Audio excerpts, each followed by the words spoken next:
Hello everyone, मेरा नाम है अनिल और इस वीडियो में हम लोग डिस्कस करेंगे एचसीएफ एंड एलसीएम, जो कि एक बहुत इंपॉर्टेंट टॉपिक है मैथ्स का। और हो सकता है कि एचसीएफ एंड एलसीएम के डायरेक्ट क्वेश्चंस आपके एग्जाम में आए, या फिर कुछ और टॉपिक्स हैं जिनमें आपको एचसीएफ एंड एलसीएम कैलकुलेट करना होता है।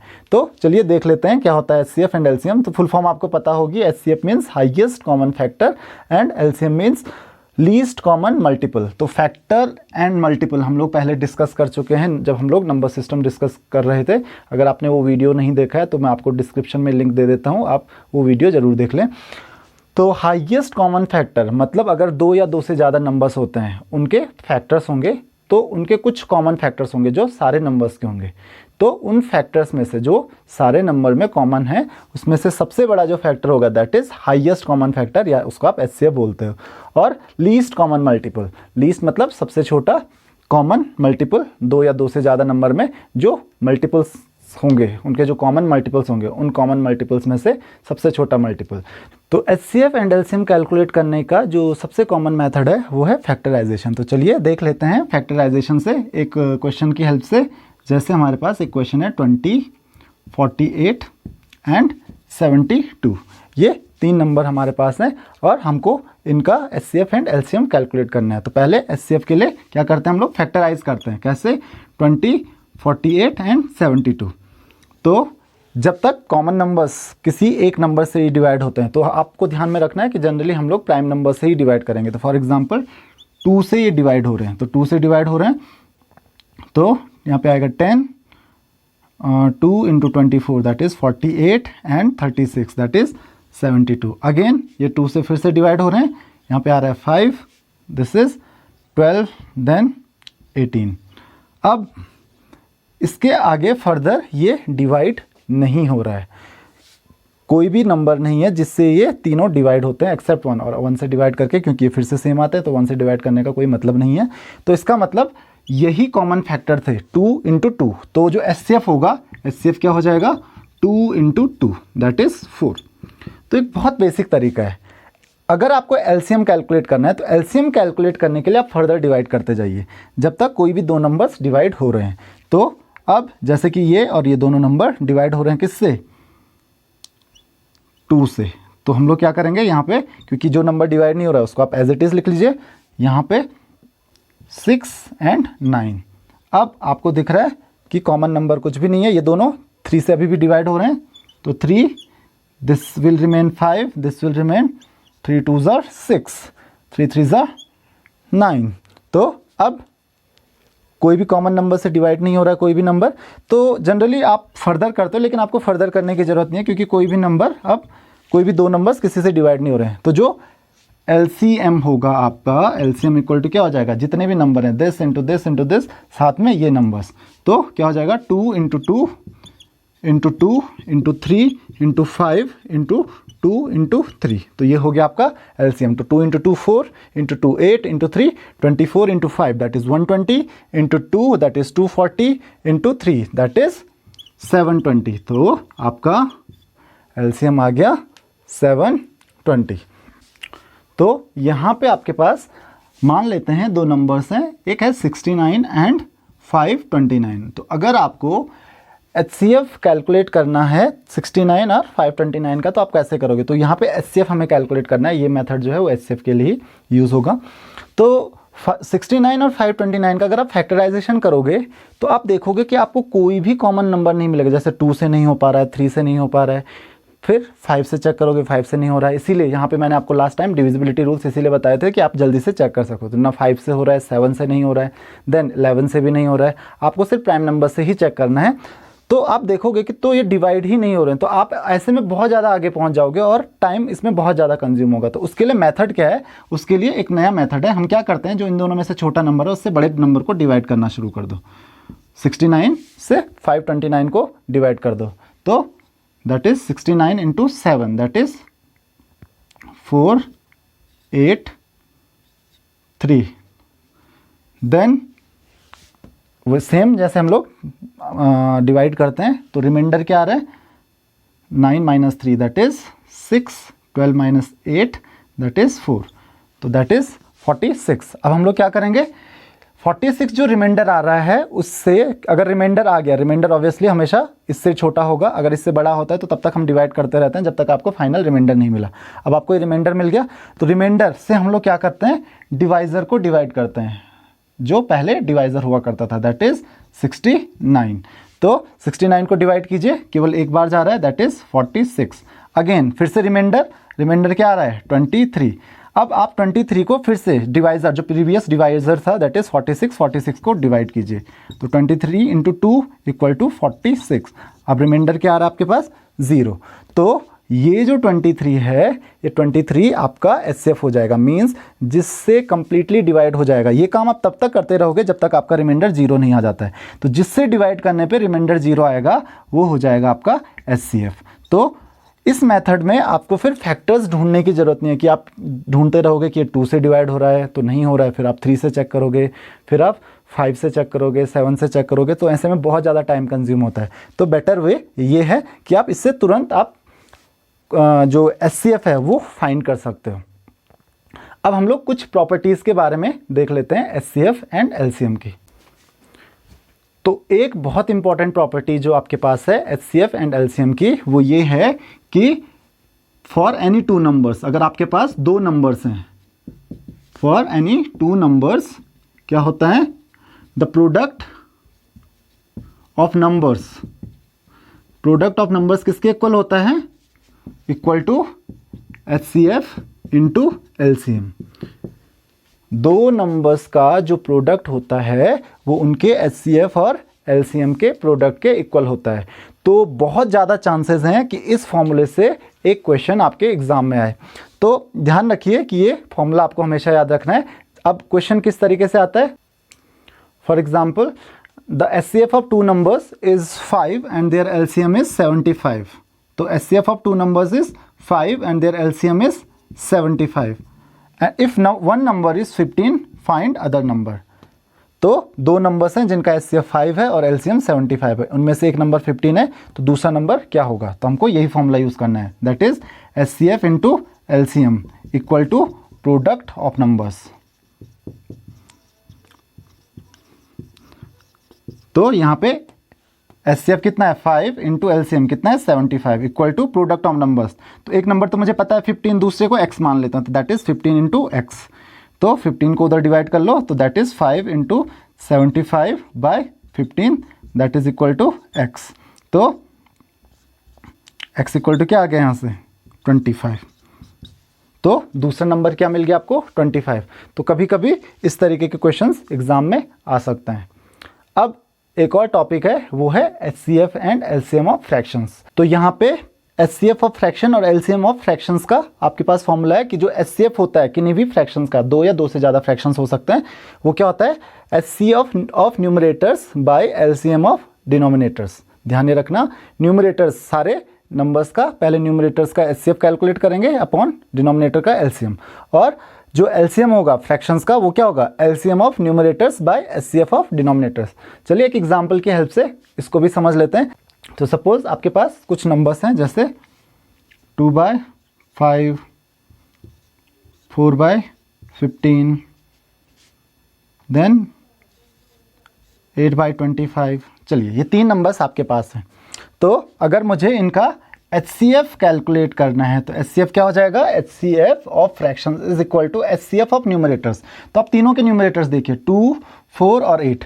2, 4 और 8 का एचसीएफ क्या होता है 2 बाय एलसीएम ऑफ डिनोमिनेटर। तो 5, 15 और 25, 5, 15 और 25, 5, 15 और 25 का आप एलसीएम कैलकुलेट कीजिए।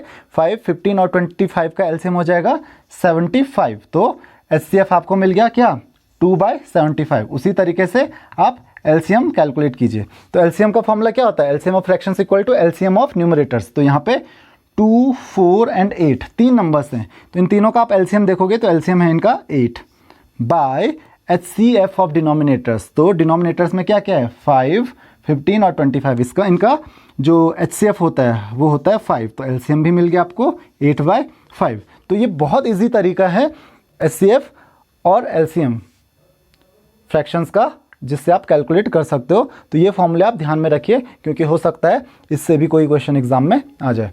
तो अब एक क्वेश्चन और देख लेते हैं हम लोग। तो यहाँ पे बोर्ड पे आपके पास दो क्वेश्चंस हैं।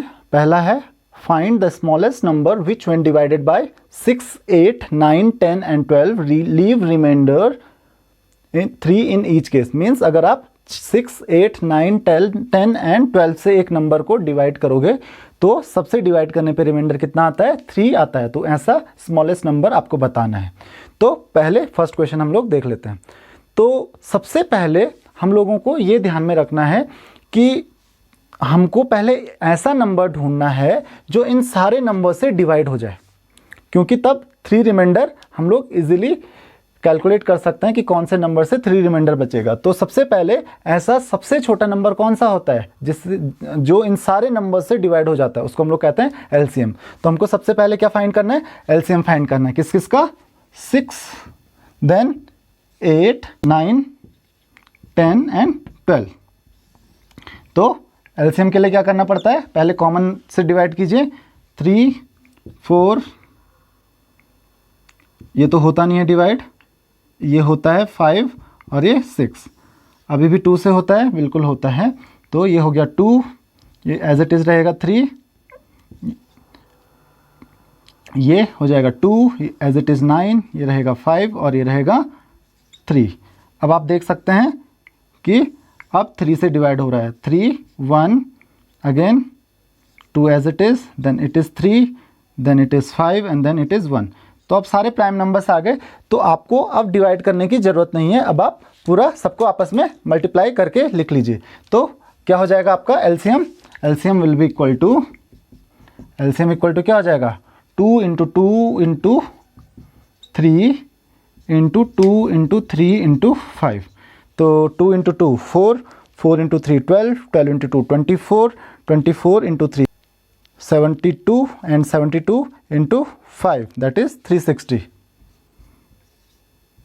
तो एलसीएम आपका क्या आ गया? 360। इसका मतलब 360 ऐसा सबसे छोटा नंबर है जो इन सारे नंबर से डिवाइड हो जाता है, क्योंकि एलसीएम क्या होता है? एलसीएम वो सबसे छोटा नंबर होता है जो इन सारे नंबर से डिवाइड होता है। तो अगर मुझे रिमाइंडर 3 चाहिए, मतलब डिवाइड होने के बाद 3 बचना चाहिए, तो मैं क्या करूँगा? 360 में 3 ऐड कर दूंगा, क्योंकि 360 तो पूरा डिवाइड हो जाता है और 3 रिमाइंडर बचता है, तो दैट इज 363। तो इसका मतलब 360 वो नंबर होगा जिस नंबर के बारे में वो पूछ रहा है, जिस नंबर को डिवाइड करने पे रिमाइंडर 3 आएगा। तो होप कि आपको ये क्वेश्चन समझ में आ गया होगा, जो कि बहुत आसान सा क्वेश्चन है। अब हम अगला क्वेश्चन देखते हैं। तो अगला क्वेश्चन कहता है कि find the largest number of 3 digits which when divided by 5, 8, 9, 10 and 12 leaves remainder 1, 4, 5, 6 and 8 respectively. मतलब अगर 5 से डिवाइड करेंगे तो 1 आएगा, 8 से डिवाइड करेंगे तो 4 आएगा, 9 से डिवाइड करेंगे तो 5 आएगा, 10 से डिवाइड करेंगे तो 6 आएगा और 12 से डिवाइड करेंगे तो रिमाइंडर 8 आएगा। तो आपको ऐसा सबसे बड़ा नंबर फाइंड करना है, वो भी 3 डिजिट्स का। अगेन हम लोग क्या करते हैं? सबसे पहले इन नंबर्स का एलसीएम हमको फाइंड करना पड़ेगा, क्योंकि सबसे पहले मुझे वो सबसे छोटा नंबर फाइंड करना पड़ेगा जो इन सबसे डिवाइड हो जाता है। तो उसके लिए क्या करना है? डिवाइड करना है इनको, इनका एलसीएम कैलकुलेट करना है। 5, 8, 9, 10 एंड 12।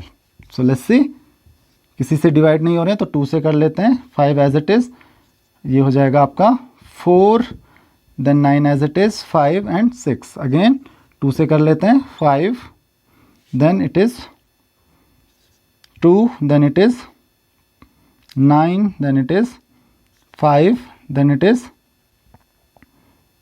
3, then again अब 2 से कोई डिवाइड नहीं हो रहा है तो 3 से हो रहा है, तो it is 5, then 2, then 3, then 5, then 1। 3 से भी हो गया। अब 3 से कोई और डिवाइड नहीं हो रहा है एक को छोड़ के, देन आप 5 से कर सकते हो। तो 1, 2, 3, 1 एंड 1। तो आपके पास यहाँ पे एलसीएम क्या आ जाएगा? LCM will be equal to 2 into 2 into 3 into 5 into 2 into 3। तो एलसीएम क्या हो जाएगा आपका? 2 into 2 that is 4, 4 into 3 12, 12 into 5 60, 60 into 2 120 and 120 into 3। Again इनका भी एलसीएम क्या आ रहा है? 360। तो 360 सबसे छोटा नंबर है जो इन सबसे डिवाइड हो जाता है। तो अब मुझे 3 डिजिट्स का सबसे बड़ा नंबर फाइंड करना है। तो 3 डिजिट्स का सबसे बड़ा नंबर कौन सा होता है? 999। तो आप या तो आप डायरेक्ट पता कर लो, लगभग अप्रॉक्सीमेशन से जा लो कि 360 into 3 that is equal to 1080। तो यहाँ पे हम लोग 4 डिजिट में पहुँच गए। तो दूसरा नंबर क्या होगा? 360 into 2 that is equal to 720। तो इसका मतलब जो सबसे बड़ा नंबर होगा 3 डिजिट्स का, जो इन सबसे डिवाइड हो जाएगा, वो है 720, क्योंकि तीसरा जो नंबर है वो 1080 हो जाएगा। तो 360 के, क्योंकि 360 के जितने भी मल्टीपल्स होंगे, एलसीएम के जितने भी मल्टीपल्स होंगे, वो इन सब से डिवाइड होंगे।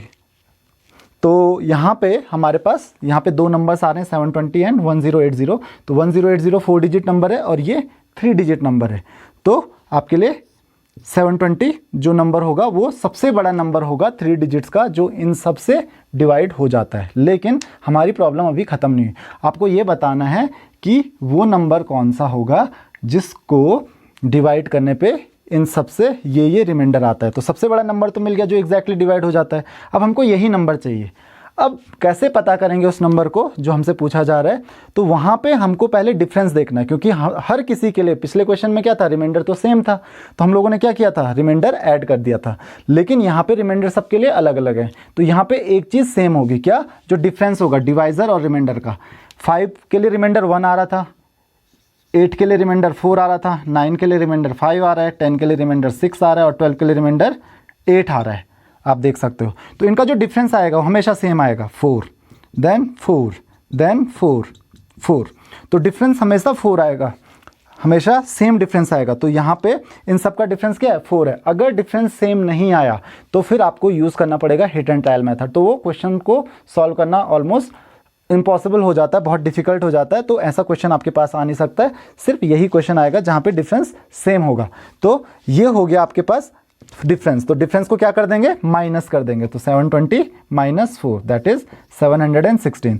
तो 716 जो नंबर होगा वो 3 डिजिट्स का सबसे बड़ा नंबर होगा, जिसको डिवाइड करने पे आपके इन सब से ये रिमाइंडर्स आएंगे। तो आप एक बार चेक करके देख सकते हैं।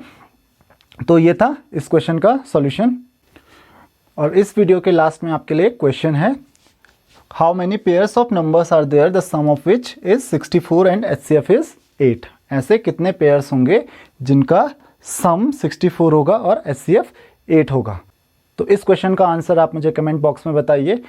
अगर आपके इस टॉपिक में कोई भी क्वेश्चंस या डाउट्स हैं तो आप मुझे कमेंट बॉक्स में पूछ सकते हैं। Thank you very much. अगर आपको ये वीडियो पसंद आया तो वीडियो को लाइक और शेयर करें, और ऐसे ही और वीडियो देखने के लिए चैनल को सब्सक्राइब करें।